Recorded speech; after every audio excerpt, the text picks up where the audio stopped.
All right, so today we're going to be attempting to answer this question here, which is how and why do waves propagate singularities? So to start things off, I guess I can illustrate that you might already have this intuitive idea, right? That if you have a wave propagating in, say, one-dimensional space here, and we have an initial condition that's just an impulse, let's say this is our initial condition for the wave, we know that if some time passes, let's say an instant of time passes, this wave will tend to propagate out in both directions like this. And we'll have two impulses traveling to the left and to the right? And as time goes on, these impulses will travel farther and farther to the left and to the right? And so this impulse is what I'll consider a singularity. We have a singularity at the origin here.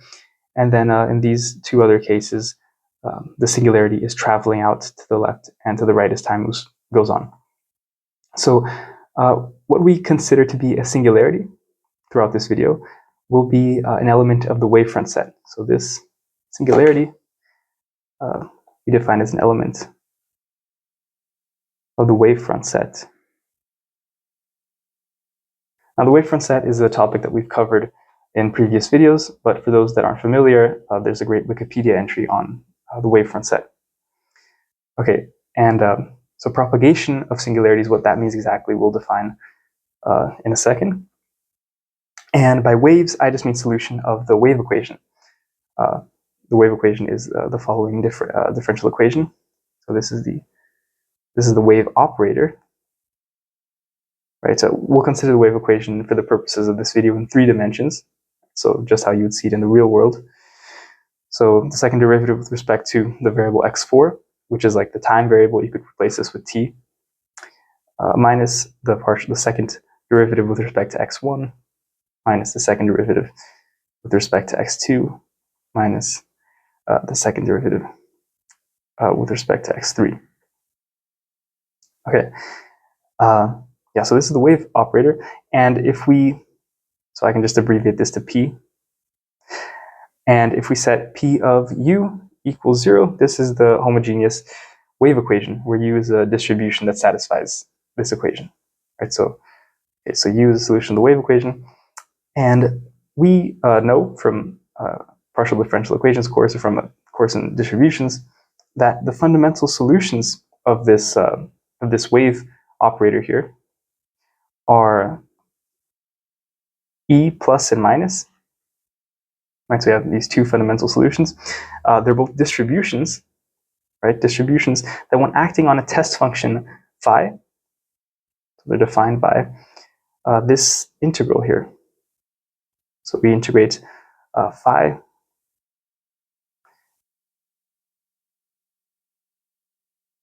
and I'm writing x prime to mean the spatial variable. So here, by definition, x prime, the definition of this is that x prime is x1, x2, x3, right? So we're not including the time variable, right? So we have this test function. This phi is in C infinity C, right? Smooth functions of compact support over R4, okay? So then we have this integral.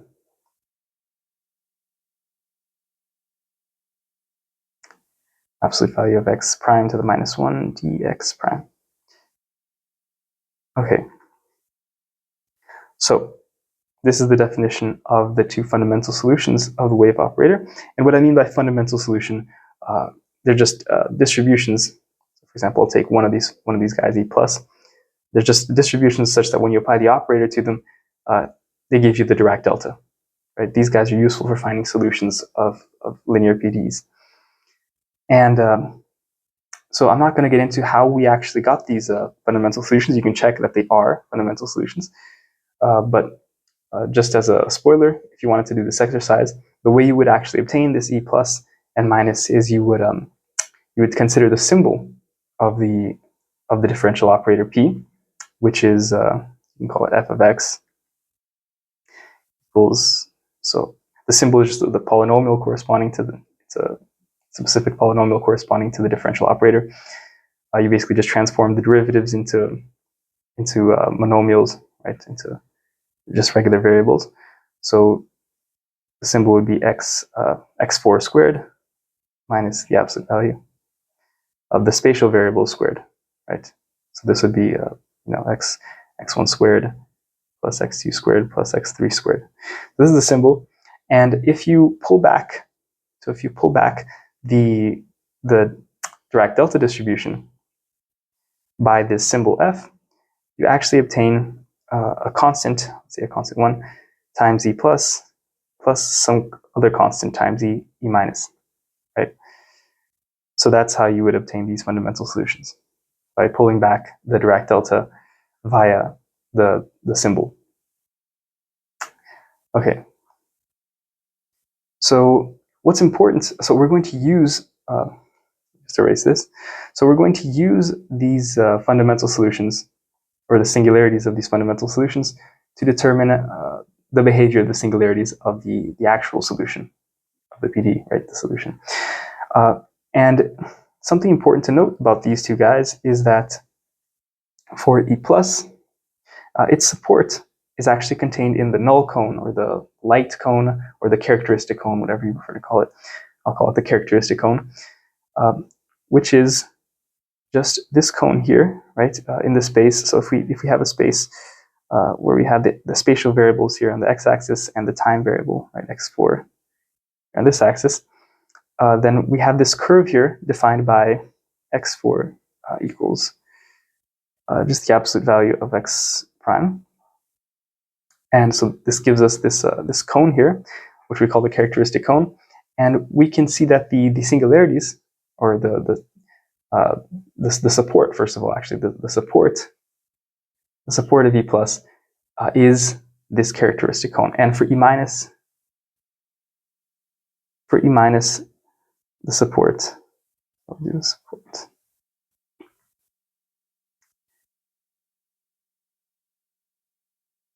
is just the backwards characteristic cone. Okay, so this will be important to us.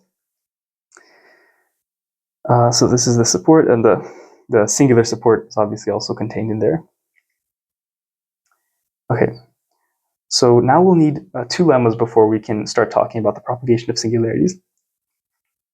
So the first lemma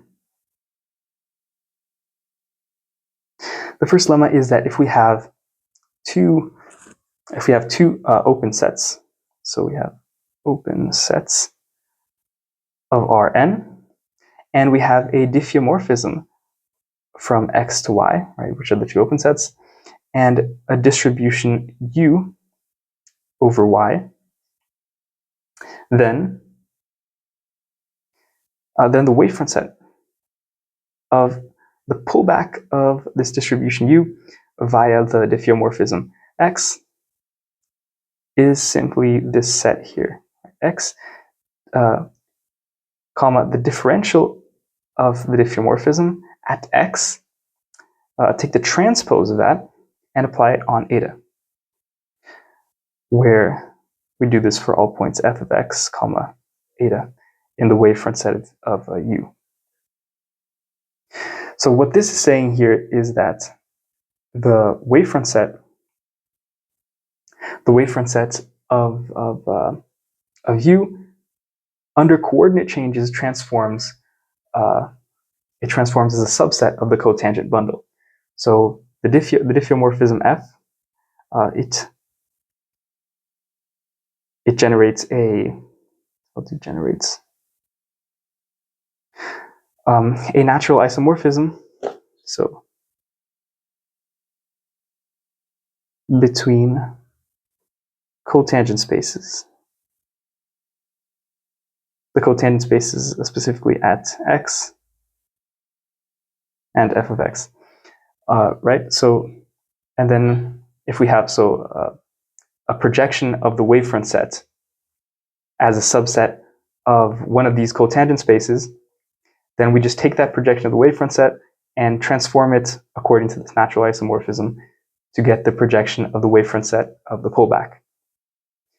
So anyway, this is the first lemma, right? You can just think of it as, again, that phrase that I said, which is that the wavefront set of the pullback, or the coordinate change, transforms as a subset of the cotangent bundle.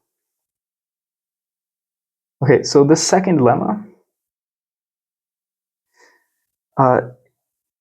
I won't announce it rigorously, but it has to do with an example that we proved a few videos back, which was the example of the wavefront set of the Heaviside function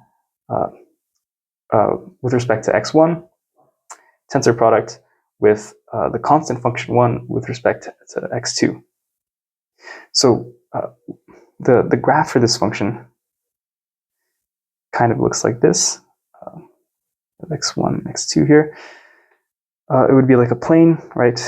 You can recall that it's a plane at the level set 0, and then as soon as you cross the x1 equals 0, this graph would switch over to a plane on the level set x1, level set 1, right? So this is just a function, I guess I'll call it f. This is f.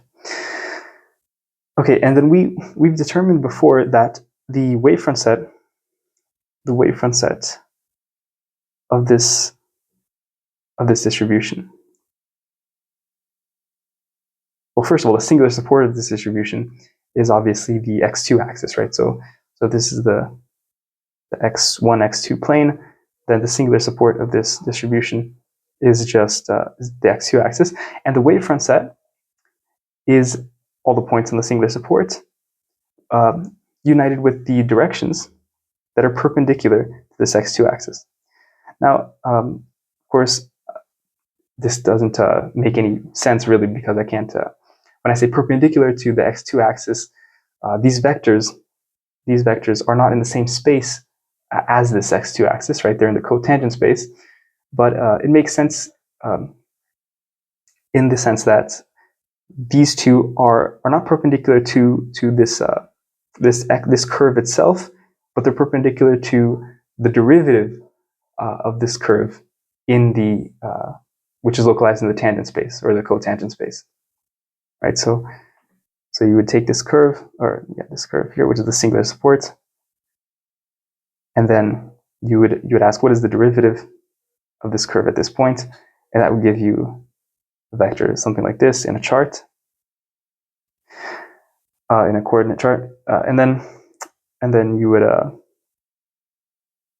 so this would be a copy of the tangent space or the cotangent space, and then the vectors that are orthogonal to these guys are going to be the elements of the wavefront set in the frequency space. So anyway, we've done this exercise before, and okay, so it turns out that this is actually a general fact, that if you have a distribution whose singular support lies on some curve like this, then in the frequency space, the elements of the wavefront set would just be the vectors perpendicular to this curve.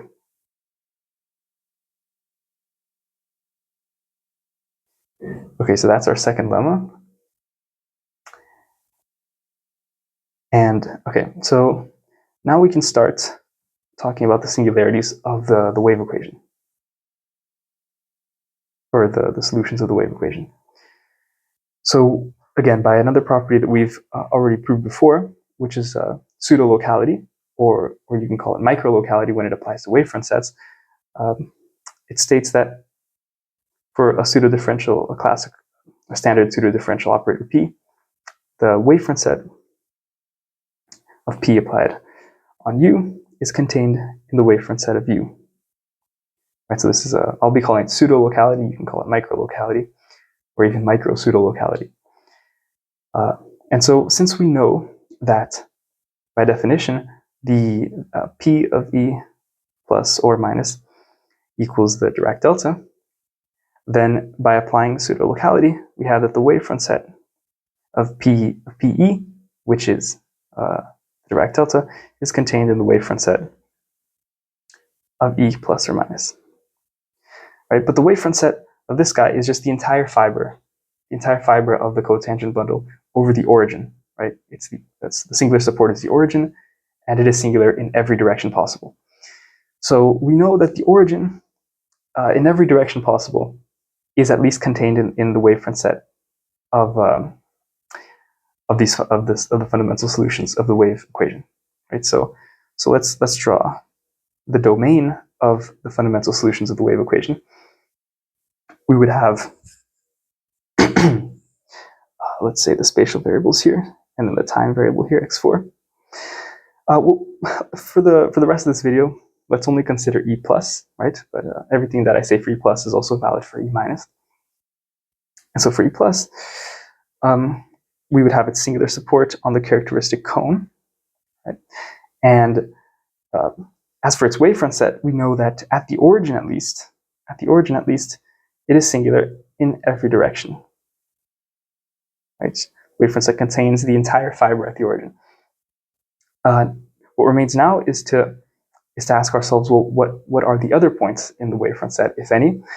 And the answer to that is, well, we know that the singular support must be contained in this characteristic set here,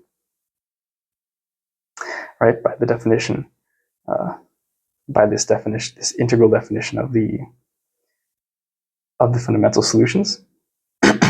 Right? We can see we're integrating phi only along the characteristic cone, right? So the support must be there, and therefore the singular support must be contained in there. And in fact, the singular support is the entire characteristic cone.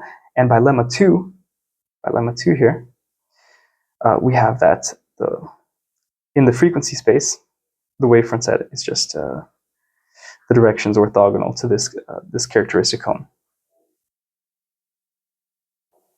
Okay, so this is the wavefront set of our fundamental solution. Right? This is going to help us a lot in the future. Right. So, okay.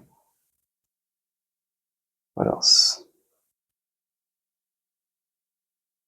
Right. So I think now we can finally start talking about the problem at hand. So we've talked about the fundamental solution, and now we know the exact wavefront set of the fundamental solution. Right. Now we want to know the wavefront set, or the singularities of the actual waves, which are the solutions to the wave equation. And so to make the problem a little more specific, we're going to use, so we now will use the wavefront set, this knowledge of the wavefront set of the fundamental solutions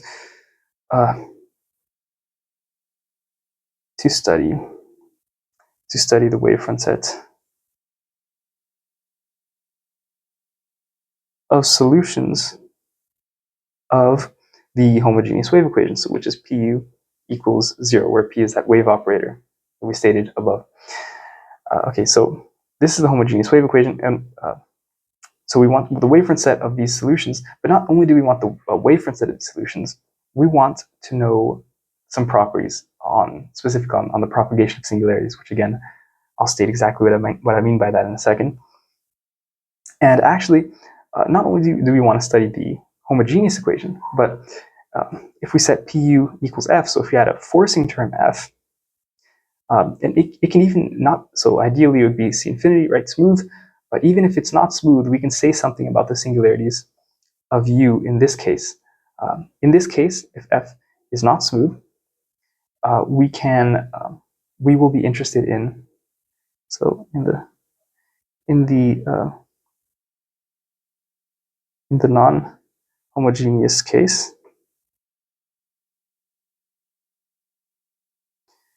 we are interested in the singularities of the type the wavefront set of U minus the wavefront set of the forcing term minus the wavefront set of Pu.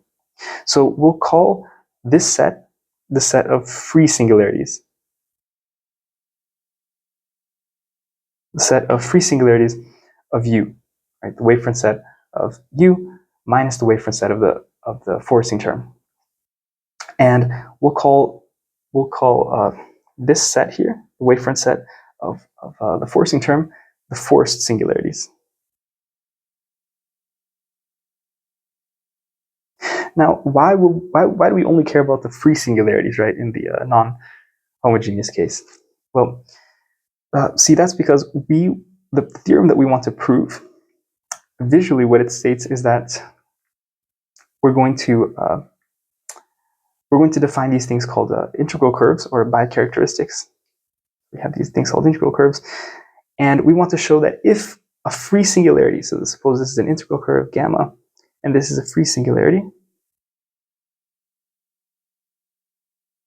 So by the way, this integral curve actually lives in the cotangent bundle. So this isn't even an integral curve just in the spatial coordinates. This is an integral curve in the whole phase space, right? So okay, so this is contained in the cotangent bundle. So what we want to prove is that if we have a free singularity in this curve, then the entire curve. Then this implies the entire curve is made up of free singularities.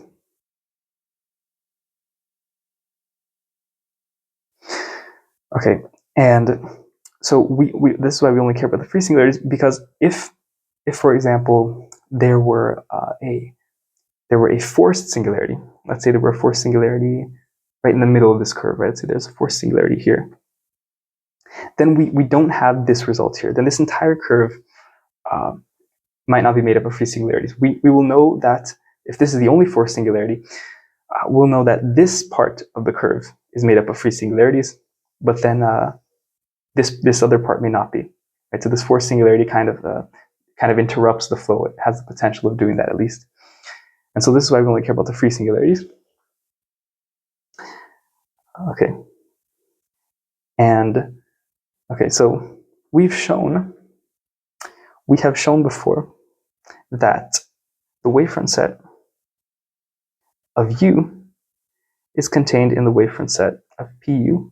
Again, where P is a standard pseudodifferential operator, united with the characteristic set of P. Right?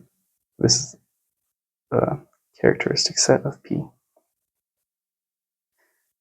Okay. So what does this imply for us? So for us, this implies that, well, in the homogeneous case, right, PU equals 0, obviously this wavefront set is empty. And so that means that the wavefront set of U is just contained in the characteristic set. Okay, so that means that every singularity is a free singularity in the homogeneous case, right? So the wavefront set of U, which is just all the free singularities, are contained in the characteristic sets, right? So in the homogeneous case, actually I won't write this down, right? Homogeneous case, every singularity is free, and all the free singularities are contained in the characteristic set. In the non-homogeneous case, we only care about the free singularities, right? So we will be taking elements that are in here, but are not in here, right? And so those elements again are of course in the characteristic set. Okay, so really we're only going to study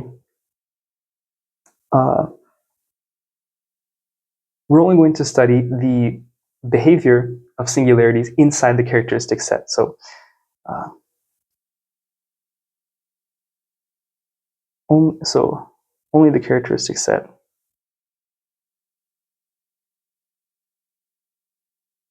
interests us.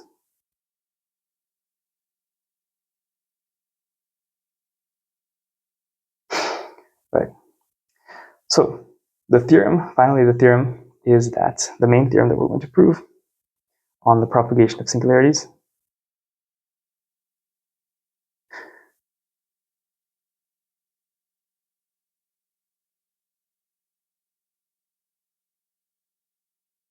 is that if we have a distribution U over R4, right, which is the domain of the three-dimensional wave equation, then so the theorem as it is stated in Friedlander, actually, did I forget to mention that we're following Friedlander? I might have forgotten that. So we're following Friedlander's book, right, on the theory of distributions. This stuff on wavefront set is at the very end. right? So then we have this, right, which we have already proved in more generality before, right? And then that the free singularities, right, the free singularities of the solutions to the solution to the wave equation is invariant.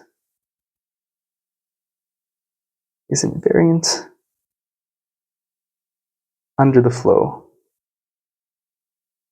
of the vector field.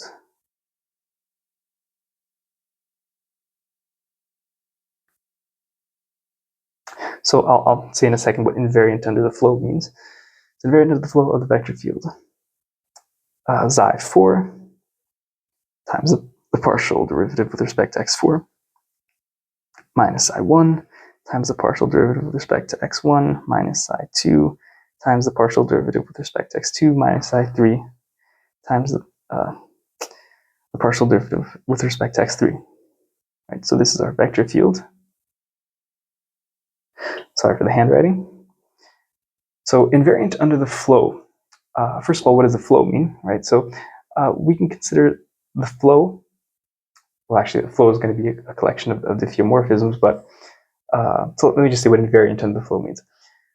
So invariant under the flow means that first we'd have to calculate.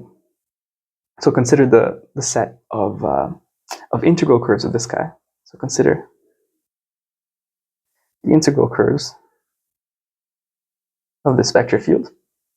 And we say that the set of free singularities is invariant under the flow if an integral curve, if for any given integral curve, it's either completely inside the set of free singularities or completely outside of it, right? It's either contained in the set or its intersection with the set is empty. So consider the integral curves gamma.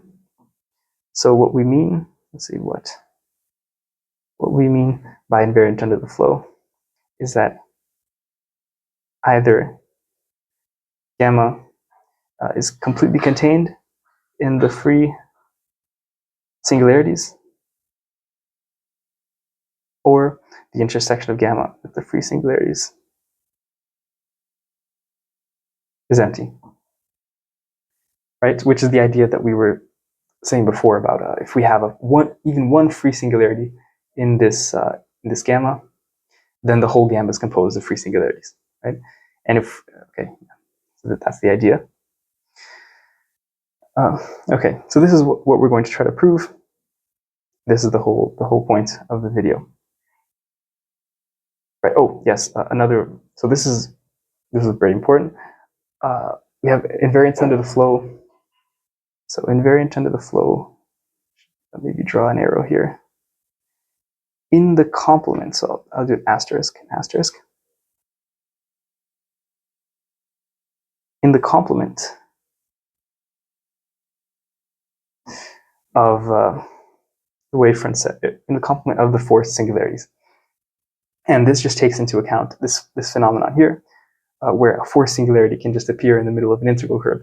And so in this case, when we calculate the integral curves in the complement of the forced singularities, where there would be, in this case, one integral curve, this actually turns into two integral curves, right? Because this point isn't even a part of our space. Okay, right? And by it's a topological property that this can't be a single integral curve anymore if there's a point that's not in our space in the middle, right? Because of connectedness. Okay, so let's try to at least give an idea of this proof, this theorem. So proof. Okay. So first thing that we need to do is to find the integral curves of the vector field, right? So what we're claiming is that we have invariance under the flow. Invariance under the flow has the definition that has to do with integral curves, right? So first, let's find the integral curves. So number one, the integral curves. The integral curves of the vector field. So I'll just give the integral curve and then you can check that it is, but it's very easy to check actually. So the integral curves are actually gamma s equals x prime. Remember, x prime are the spatial variables, x1, x2, x3. So this is plus or minus depending on, I think,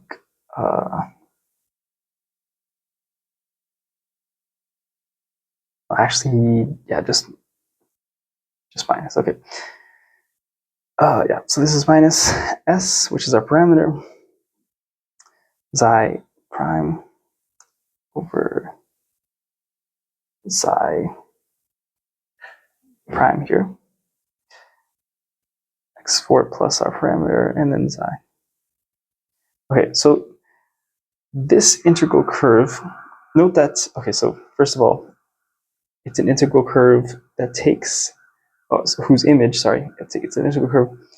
So this is an r, this is the parameter of the curve, and the image of this curve is actually, sorry for the sirens in the background, this integral curve is, so this is a, in what dimension? So this is an R3, right?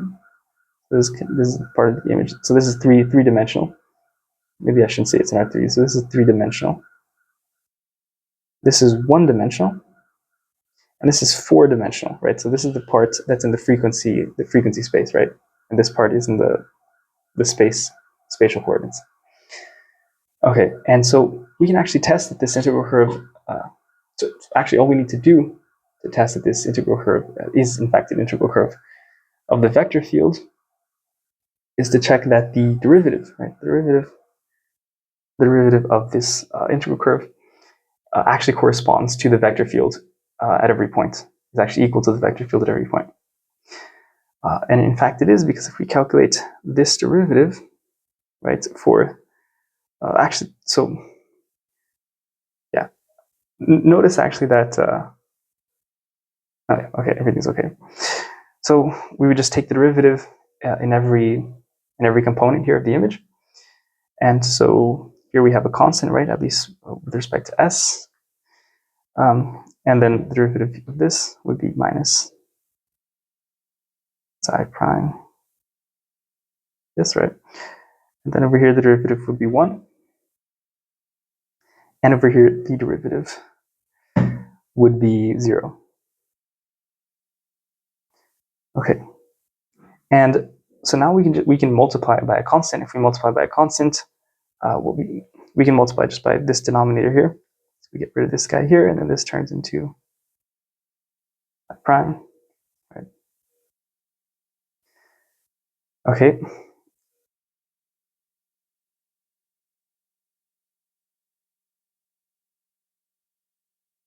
Okay, and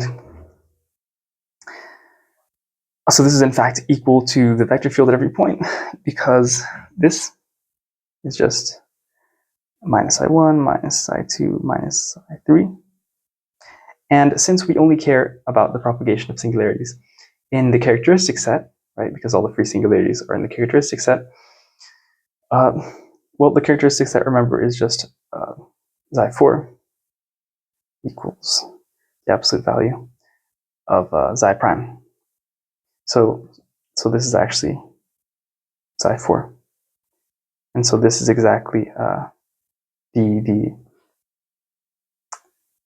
coefficients here of the derivatives of the spatial, with respect to the spatial variables, which is what we wanted. Okay.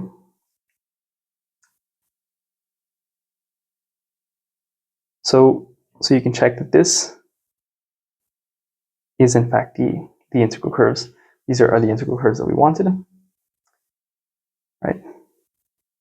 So next, what we need to do is, let's define a strategy now, right? So again, what we want to do is show invariance under the flow, right, with respect to these integral curves. Invariance under the flow of the free singularities under the integral curves.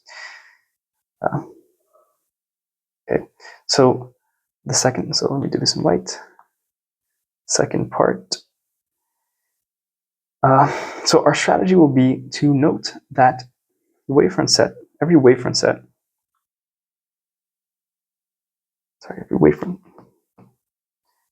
sets are closed. right? The wavefront sets are always closed. So this means, this actually also implies that they're closed relative to any subset. So this is important because, specifically they're closed relative to the complement of the four singularities, right? Which is, we need this for the non-homogeneous case. But anyway, so wavefront set they're closed, and they're actually also closed relative to any subset, which is just a topological property. And so what we want to show is that if we have one of these integral curves, right, gamma, and we have a free singularity here in the integral curve, so I'm already considering, by the way, that an integral curve is connected, right? I'm considering that if this is an integral curve, then there's no four singularities inside of it, right? So I've already broken down the integral curves, right? If there's an integral curve like this, with a four singularity here in the middle, then I'm not considering this whole thing as an integral curve. I'm considering this as one integral curve, and this is another. So anyway, so this is gamma in integral curve. And I want to show that if I have a free singularity somewhere here, then so actually let's take a step back for a second. So a property of these integral curves, right, just a property of any curve, is that it's a map from an interval on the real line, right, to your space. So let's go say R8 or the cotangent bundle or something. And so the image is going to be connected. So connected image, right? Just by continuity. So it's going to have connected image.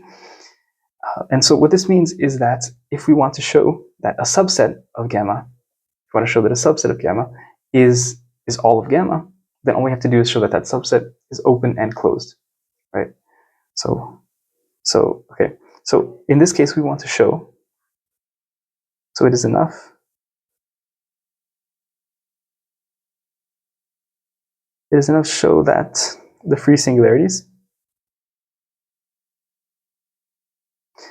are open and closed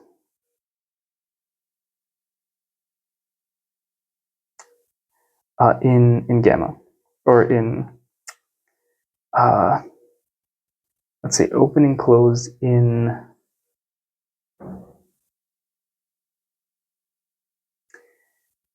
it's in gamma intersection. Let's do with the complement of the four singularities. But this part is implicit. If we're dealing with a non-homogeneous case, then just consider your space to be this, right? Consider your space to be the complement of the four singularities. So we just want to show really that the free singularities, right? The free singularities are open and closed in gamma. Okay. So what that means is, in practice, if we have a free singularity here, right? We have a free singularity in gamma, we know that the intersection of gamma, which is a closed set, with the wavefront set of U is going to be another closed set, because the wavefront set is closed. This is going to be another closed set, at least with respect to gamma. So we want to show open and closed with respect to gamma, right? Okay. So this is closed with respect to gamma, and we would like to show that this is also open with respect to gamma. And to show that this is open with respect to gamma, again, everything is being done in the complement of the wavefront set of the four singularities. So if we want to show that this is open with respect to gamma, all we have to do is find a neighborhood of this point in gamma, such that everyone in this neighborhood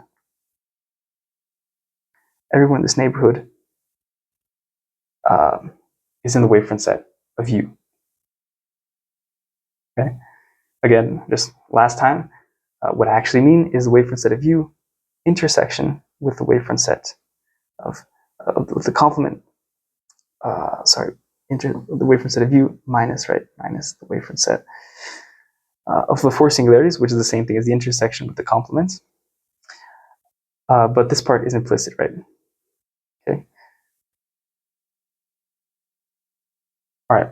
So So all we have to do is this then. We just have to find, so suppose a free singularity is in one of these integral curves, then we just have to find a neighborhood of this point in the integral curve that is contained in the wavefront set of U.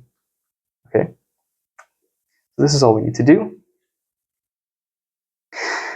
And so let's get to it then. This is going to be our strategy.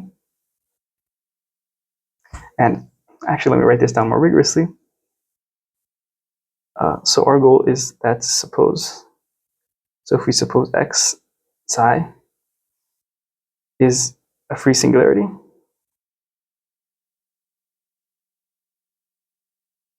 then x prime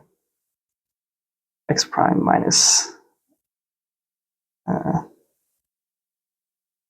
this, which is our integral curve, is in the wavefront set of U for S small. So this is just the neighborhood that we were talking about, right? Okay.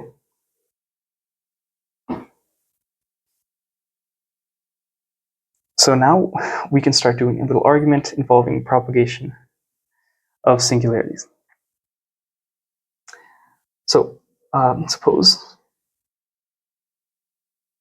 phi is a cutoff function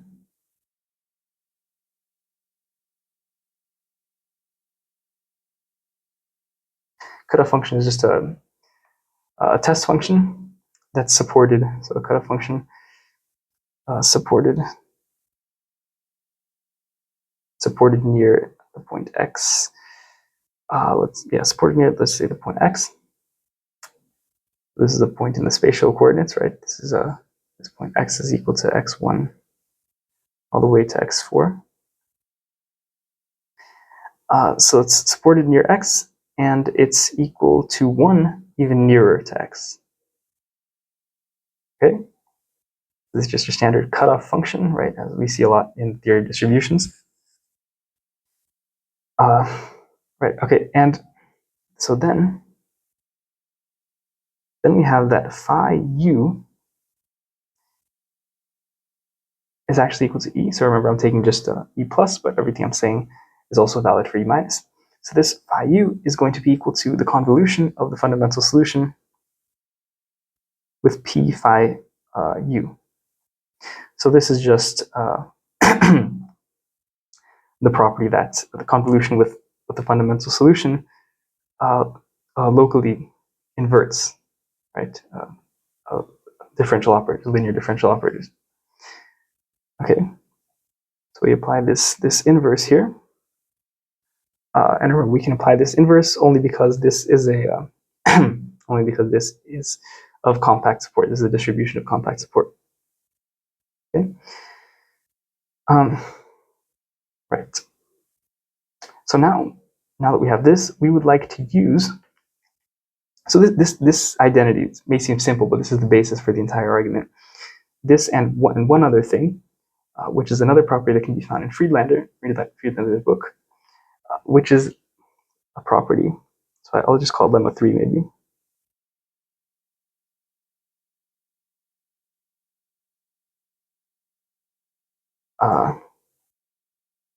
Property of the wavefront set of convolutions.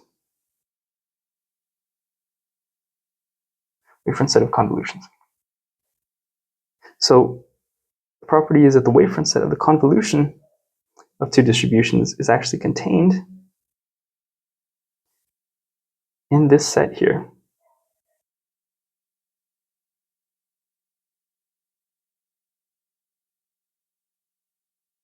Where y psi is in the wavefront set of V. Okay. Note that this is actually much better than the standard inclusion that we have for the singular support of U convolution with V. Right. In this case, we just have this. We just sum all the spatial variables. When we're dealing with distributions, though, we don't sum over all the spatial variables. We sum only over the spatial variables that are singular in a direction that coincides, right? So if we have an x and y in spatial variables that are singularities, but they are not singular in any of the same directions, we just don't sum them, right? So we know that that point can't be in the wavefront set of the convolution.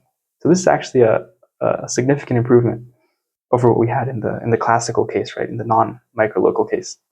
So this is just a nice feature of the microlocal theory. Okay, so this is lemma 3, right? And so we're going to use this to discover singularities.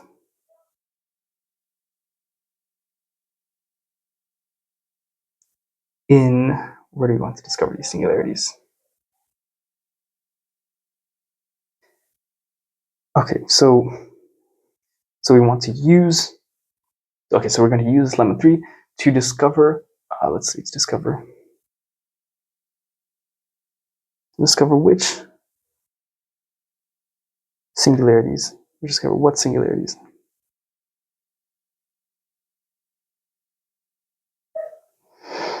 In, let's say, p phi u could have caused the singularity.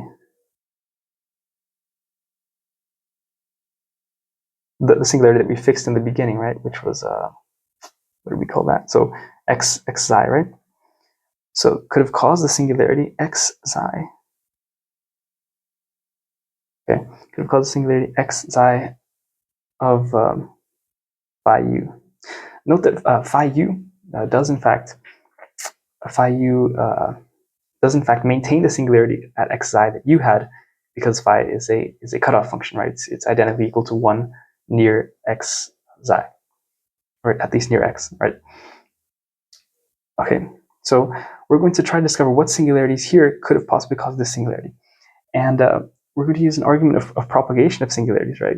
This is what I mean by caused, right? If we have, because of lemma 3, if we have a singularity here and a singularity here, and they both share the same frequency direction, then we can sum them, and their sum equals a singularity that's in here, right? So this is the whole argument, and the point is that we know, right? We know exactly the singularities of the fundamental solution, right? So using the singularities of the fundamental solution, and knowing what singularity we actually want to achieve on this left-hand side, which is the singularity at x psi, then we can reverse engineer this to try to find what singularities in p phi u could have possibly propagated over to cause the singularity here, right? Using lemma 3. Okay, so let's do that then. So we have a few possibilities, right? So possibility 1 is that a singularity, so let's say a singularity of p phi u close to, so close to or even at, close to or even at x psi caused it. When I say caused it, I mean caused the singularity of phi u at x psi, right? So the first possibility is that a singularity of p phi u close to or at, so we're at x psi caused it, and so this can't be the case. This cannot be the case because we assumed x psi is not in the wavefront set of pu. And so if it's not in the wavefront set of pu, well, we know the wavefront set of pu is closed. So the complement is open, right? So the complement is open.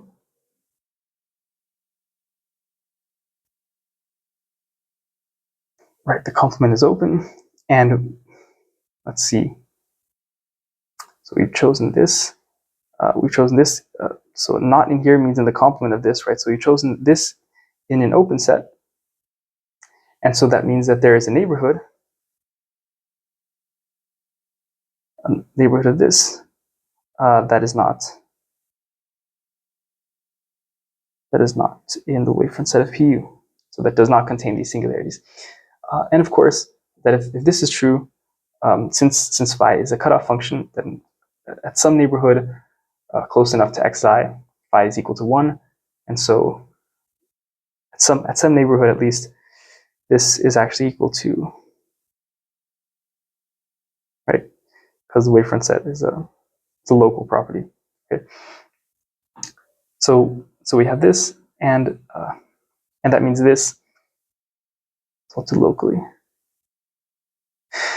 and that means that there's a neighborhood. Then there's a neighborhood of xi such that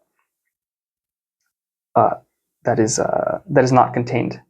That is not contained here, or that is whose intersection with this is empty, I should say. Right. So there is no singularity close to. There's no singularity of p phi u close to xi. So it couldn't have caused it. Okay. The second possibility is that, let's say the second possibility is that a singularity of p phi u far from xi caused it. Okay, so this possibility is also can't be true. So this is also can't be true because phi has compact support, right? It's in C infinity C. It's compact support. So once more, the wavefront set of p phi u is just the wavefront set of 0, sufficiently far away from outside of a certain neighborhood of xi. So again, there are no singularities there that could have caused it in the first place again. And so this can't be true. So the only possibility is that there's a neighborhood. So I'll illustrate this maybe. We know that in a neighborhood, so we have our point xi here. There is a neighborhood here where p of phi u has no singularities. And there's also a neighborhood farther away, a larger neighborhood where outside of it, p of phi u also doesn't have singularities. So there's this sweet spot here in the middle where the singularities that could have caused the singularity, right? Okay. Okay, so we can make this argument obviously more rigorous by naming these neighborhoods and then maybe choosing different phi's depending on note that the choice of phi is arbitrary and things like this. But I think it's more clear to illustrate the point, because if I were to do a rigorous argument, this video would take probably at least another hour. So at this point, we have this drawing here, right? So outside here, and outside here and inside here, there are no singularities of p of phi u that could have possibly caused the singularity at x xi of phi u. And so by lemma 3, we know that a singularity somewhere in this region caused it, and it was propagated along the integral curve, right? We know that the integral curve in this case of the wave equation is just a bunch of lines, right? So we have a line. Let's do this in green maybe.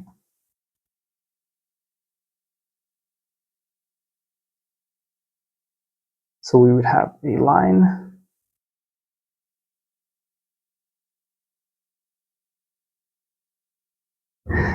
gamma. And so now we can actually consider this drawing in just the spatial coordinates, right?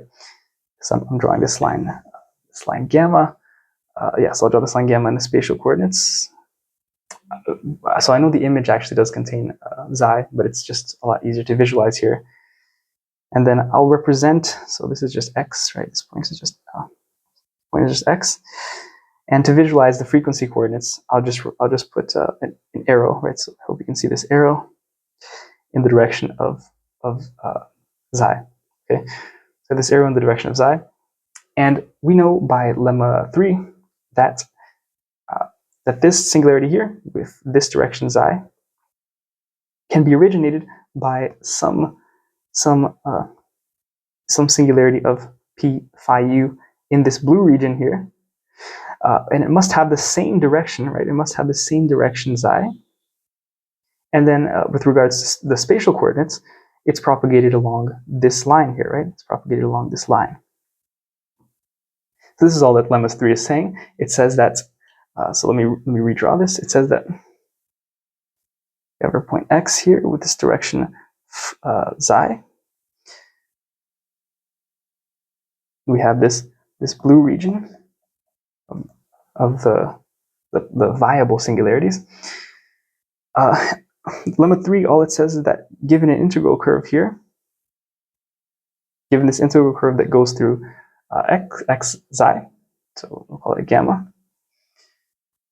to obtain a singularity that could be propagated to form this one, the singularity would have to lie somewhere in this little piece here. This is where a singularity would have to lie, and the direction and the frequency would have to coincide with xi, right? So we've greatly reduced the space that we're looking for the singularities in. It's just this now. It's just this segment of a line, and we know exactly the frequency that we're looking for also, which is xi. Okay, so right. So now we can proceed by kind of an inductive argument. So we can choose. So let's zoom in on this segment here that really matters, right? So let's zoom in on this segment. What we have here is say a line. This is our line gamma, and over here we have our x, right? So our x, and we'll just assume that every singularity that we're talking about has frequency direction xi, right? Because that's going to remain constant. And okay, so this is our point x, and we have this blue region here, which is where we can search for the singularities. And so we know that in this blue region there is a singularity that can be propagated to form this singularity at x. So we'll call this one the singularity x. Let's call it x1. Okay. So this is not x1, the spatial coordinate. So maybe I should have a different name. So I'll do x1 with this index on top. So x1. And then what we can do is note that this blue interval was actually arbitrary. It depended on our cutoff function phi, right? So if we change the cutoff function phi to have this interval where it has non-zero derivative a bit closer to x, then what we would have is let's change that to, or sorry, not a bit closer to x. Let's fix a point. Let's do x tilde here. So this is the point x tilde, right? And now, so we can shift this blue interval, right? Because the choice of phi was arbitrary. We can shift this blue interval to a little bit closer to x tilde. And then we would similarly get another point x2 that when propagated according to lemma 3 would give the singularity at x tilde.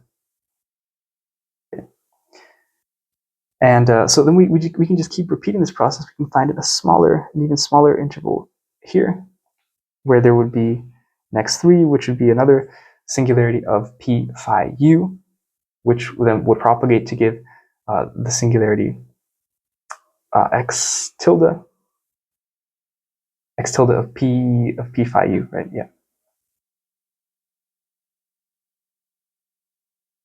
Oh, sorry. I'm very confused here. This is not the argument. This is okay. So so what I was saying is that, so yeah, we're propagating these singularities to get to the singularity x, right? So these are, let me just write this more clearly. So these guys are singularities of p phi u, right? And this guy is a singularity of phi u, right? And so we're propagating these guys according to lemma 3, propagating these guys according to lemma 3 to get this singularity here, right? Okay. X tilde is just an arbitrary point that I've chosen close to x.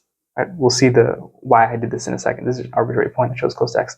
And the point of this argument is that I can find a sequence of points, right? We can find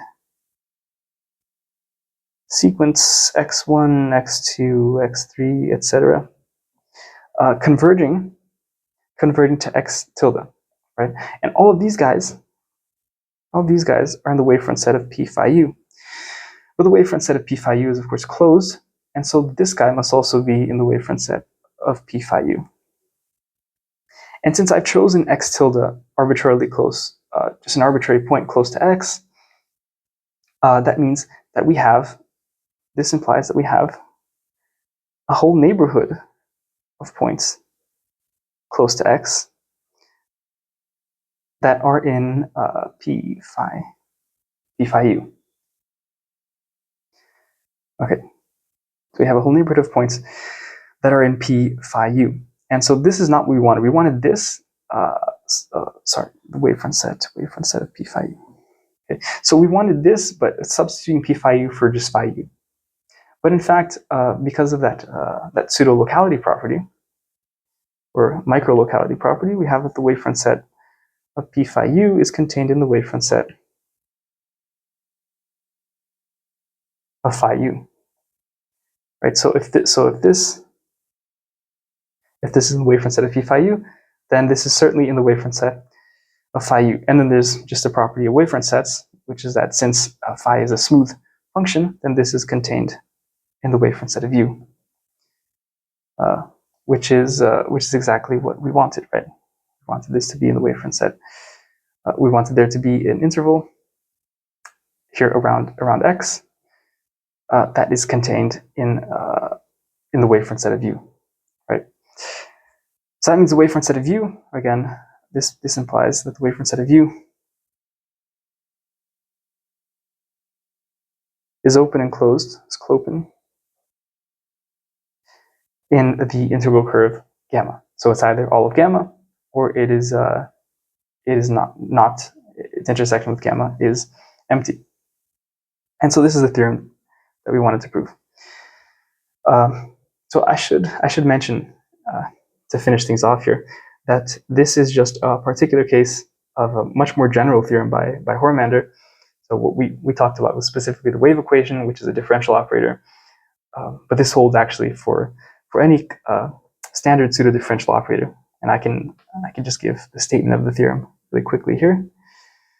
So the theorem is that if we have just a standard pseudodifferential operator of order m on the open set X with a principal symbol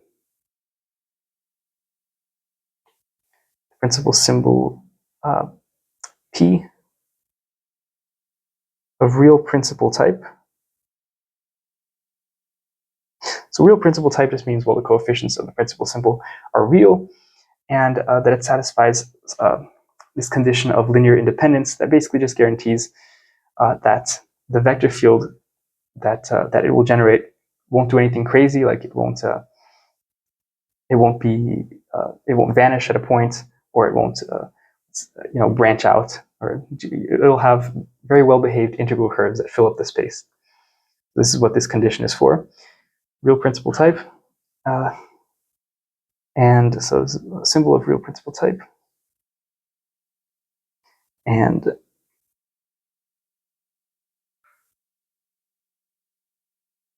we have a curve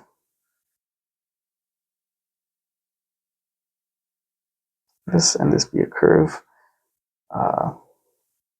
in the cotangent bundle.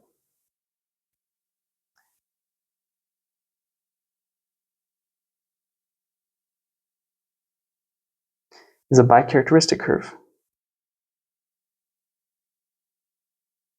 The bicharacteristic curve, and what this means is, so this means an integral curve of HP. I'll just call it. So HP is the Hamiltonian vector field. The Hamiltonian vector field of, so this is an integral curve of HP in the characteristic set. Okay. So we only consider the integral curves of the Hamiltonian in the characteristic set, just like we did above, right? Our analysis only matters in the characteristic set. And I'll explain these terms in a second. So this is just the setup of the theorem. The conclusion is, or I guess the actual theorem is, if U is a distribution and it satisfies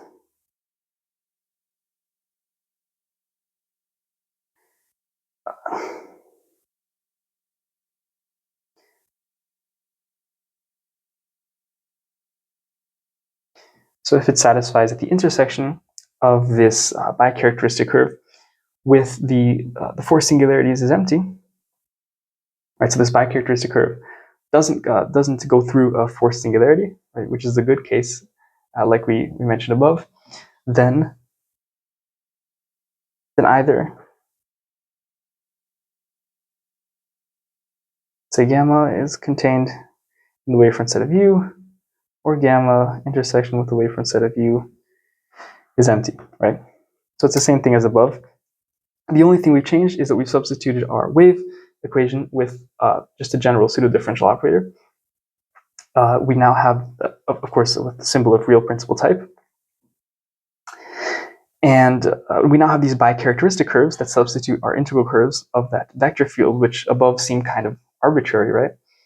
So now this is the more general case, right? So to every pseudodifferential operator, we can find this bicharacteristic curve, which is just an integral curve of the vector field, which is the Hamiltonian. So the Hamiltonian vector field, for those who haven't studied symplectic geometry, is let's see if I can remember this. It is the vector field such that when you apply it on the one form whose exterior derivative is your symplectic form, it will return your principal symbol P. Right? So that's the definition of the Hamiltonian vector field. Integral curves of that is a bicharacteristic, and then you essentially just it's exactly the theorem above. Okay, so this is the more general version of the propagation of singularities theorem, and with that, I think I'll end the video.